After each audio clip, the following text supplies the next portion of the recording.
dari Bapak Paul H.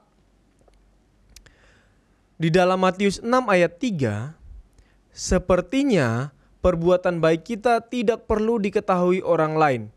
Tetapi di dalam Filipi 4 ayat 5, justru harus diketahui orang lain. Manakah yang harus diikuti atau dijalankan? Kita coba baca Matius 6.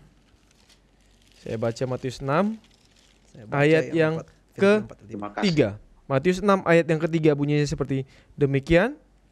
Tetapi jika engkau memberi sedekah, janganlah diketahui tangan kirimu apa yang diperbuat tangan kananmu. Nah, Filipi 4 ayatnya yang ke-5 bunyinya, hendaklah kebaikan hatimu diketahui semua orang, Tuhan sudah dekat. Nah, bagaimana ini? Silakan pendeta. Dan sebelum pendeta jawab, sebelum pendeta jawab, pendeta saya mau tambahkan karena sekarang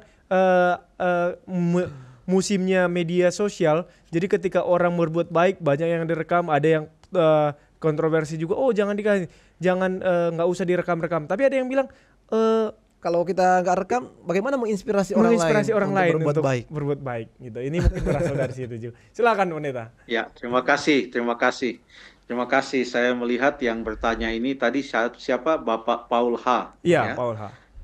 Berarti Bapak Paul H. adalah seorang pembaca Alkitab dan pertanyaannya cukup menarik.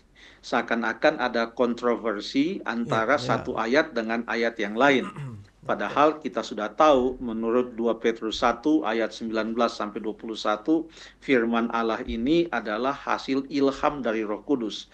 Para penulis Alkitab diilhami oleh Roh Kudus sehingga karena sumbernya adalah sama, tidak mungkin Alkitab ini bertentangan, kebenaran itu bertentangan satu dengan yang lain. Sehingga kalau dilihat seperti ada pertentangan, maka itu yang perlu kita lihat. Kenapa nampaknya seperti itu? Dan saya senang karena cara Bapak Paul H. bertanya, kalau tidak salah tadi katanya, dalam Matius 6 ayat yang ketiga, sepertinya, jadi ada kata sepertinya. Jadi bagaimana ini? Apakah memang hanya sepertinya bertentangan atau memang betul-betul bertentangan? Saya setuju kalau dikatakan sepertinya bertentangan. Nah, yang kita mau jelaskan adalah tetapinya. Sepertinya, tetapi, nah itu yang akan kita teruskan. Dalam memahami satu ayat, kita perlu untuk mengetahui konteks dari ayat itu. Untuk itu saya mengundang Bapak Paul H. dan diwakili oleh Jeffrey atau Stephen untuk membaca terlebih dahulu Matius pasal yang ke-6 ayat yang pertama dan ayat yang kedua. Karena sebelum datang ke ayat yang ketiga kan ada ayat 1 dan ayat yang kedua. Oke pendeta. Perikopnya hal memberi sedekah. Ingatlah, jangan kamu melakukan kewajiban agamamu di hadapan orang supaya dilihat mereka. Karena jika demikian, kamu tidak beroleh upah dari Bapamu yang di sorga. Ayat 2. Jadi apabila engkau memberi sedekah, janganlah engkau mencanangkan hal itu seperti yang dilakukan orang munafik di rumah-rumah ibadat dan di lorong-lorong, supaya mereka dipuji orang. Aku berkata kepadamu, sesungguhnya Terima kasih. mereka Ada kata di sana supaya. Ya, silahkan. Sorry saya. Iya.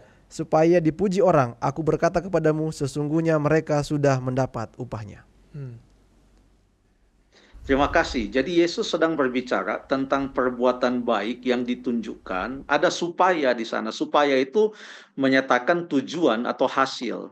Supaya mereka dipuji orang. Nah, dalam ayat yang ketiga, Yesus menasihatkan sesuatu yang berlawanan dengan apa yang dipraktekkan oleh orang-orang Farisi. Karena mereka melakukan kebaikan, kebajikan, apapun itu, supaya dipuji orang. Nah, dalam konteks itulah Yesus mengatakan agar apa yang kita lakukan, biarlah kita lakukan itu bukan untuk mencari pujian orang.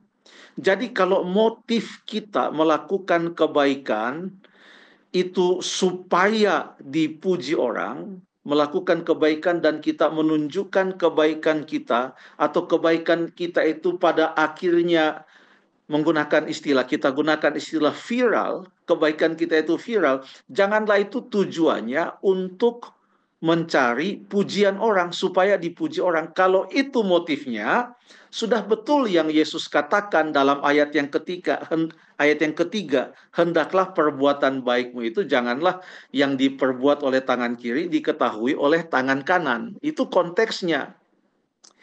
Jangan dulu kita jauh-jauh ke Filipi pasal yang keempat ayat yang kelima. Kita lihat dulu dalam konteks yang sama. Karena Matius 6 ayat yang ketiga, pertanyaan Bapak Paul H. Ini adalah bahagian dari khotbah Yesus di atas bukit, atau pengajaran Yesus di atas bukit, yang mencakup Matius pasal yang kelima, Matius pasal yang keenam, dan Matius pasal yang ketujuh. Matius 5, 6, dan 7. Itu semua adalah pengajaran yang Yesus lakukan pada tempat yang sama, untuk pendengar yang sama, pada saat yang sama. Jadi sebaiknya sebelum kita ke Filipi, kita lihat dulu apa yang menjadi pengajaran Yesus secara keseluruhan. Di mana Matius 6 ayat yang ketiga, tentang janganlah yang dilakukan tangan kanan diketahui tangan kiri, dengan pengertian janganlah supaya kebaikan kita harus beritahukan kepada orang lain. Sekarang mari kita baca dalam konteks yang sama, khotbah di atas bukit, Matius pasal yang kelima. Matius 5, mari kita baca Matius 5 ayat yang ke-14 dan ayat yang ke-16. Ayat yang Lalu nanti saya mohon juga kita baca lagi nanti ya setelah ini Matius 6 ayat yang ketiga. Jadi jangan dulu kita tutup Matius 6 ayat yang ketiga, tapi kan nggak beda-beda jauh, hanya beda satu lembar aja kan? Ya, silahkan. Ayat Matius 5 ayat yang ke-14. Kamu adalah terang dunia. Sampai 16. Kota yang terletak di atas gunung tidak mungkin tersembunyi. Lagi pula orang tidak menyalakan pelita lalu meletakkannya di bawah gantang, melainkan di atas kaki dian sehingga menerangi semua orang di dalam rumah itu. Demikianlah hendaknya terangmu bercahaya di depan orang, supaya mereka melihat perbuatanmu yang baik dan memuliakan Bapamu yang di sorga. Nah, ini dalam konteks yang sama, khotbah di atas bukit. Hendaklah terangmu bercahaya, dan terang itu diartikan sebagai perbuatan yang baik. Hendaklah perbuatanmu yang baik itu bercahaya di depan orang. Itu Yesus ajarkan. Tapi apa yang menjadi perbedaan antara Matius 6 ayat yang kedua dan 3 dengan Matius 5 ayat 14 dan 15? Perbedaannya itu adalah supaya. Supayanya itu yang berbeda. Karena dalam konteks Matius 6 ayat 1 sampai 3, orang-orang Farisi mau menunjukkan perbuatan baik mereka, supayanya apa? Supaya mereka dipuji orang. Tapi nasihat Yesus supaya kita bercahaya, terang kita bercahaya, dan kebaikan kita itu diketahui oleh banyak orang, supaya apa? Supaya, ada kata supaya di sana, supaya mereka melihat perbuatanmu yang baik, enggak titik di situ, dan apa? Memuliakan Bapamu yang di sorga. Jadi Matius 6 ayat yang ketiga itu self-centered, egocentric. Itu perbuatan baik untuk dipuji, untuk supaya diri kita dipuji, kita yang mendapatkan kredit, kita yang menjadi pusat perhatian. Jangan itu dilakukan, itu Yesus katakan. Tapi biarlah perbuatan baik kita itu diketahui orang, supaya mereka bukan memuliakan diri kita, bukan memuji diri kita, tetapi supaya mereka memuliakan Bapamu yang di sorga. Dengan kata lain, Bapak Paul H., Jeffrey, dan Stephen, dan pemirsa, ada dua supaya. Sekarang menjadi pertanyaan, kira-kira Filipi 4 ayat yang kelima itu supaya yang mana? Supaya dipuji orang atau supaya Bapa di sorga dipermuliakan? Filipi 4 Kita ayat. baca kembali, tadi Ya. kalau tidak salah dikatakan, hendaklah kebaikanmu itu diketahui semua orang, Tuhan sudah Tuhan dekat. sudah dekat. Jadi dikaitkan dengan kedatangan Tuhan.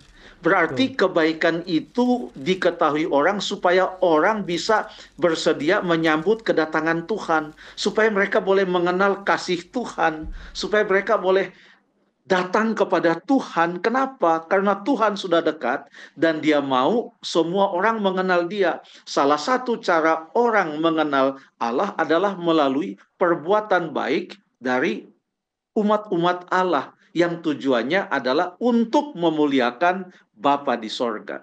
Jadi hanya sepertinya bertentangan, tetapi tidak bertentangan sama sekali. Terima kasih.